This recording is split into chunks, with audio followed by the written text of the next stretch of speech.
best morning. I will recite the 35 glossary of dendrology. Number 1 is the abaxial. The side from the face axis. Number 2 is abortion. Suppression of parts usually present.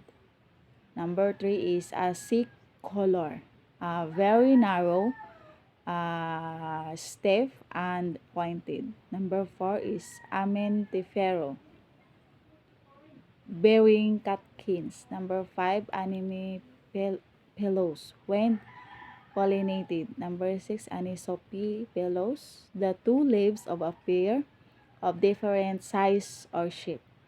Number 7 is annular, used for any organs arranged in a circle. Number 8 is anathesis, the time when the flower is expanded. Number 9 is anthikos, in position most remote from the axis. Number 10 is apiculate, ending abruptly in a short point. Number 11 is apocarpos, carpels free and separated from one another. Number 12 is uprest, lying close flat. Number 13 is arcuate, curved like a bow. 14, areolate, divided into distinct species. Number 15 is aristate, with a long breast-like point. Number 16 is baccate, berry-like. 17, bark, with a rigid points on short lateral bristles pointing. Pointing backward, sorry. Number 18 is barbella T, shorty barb.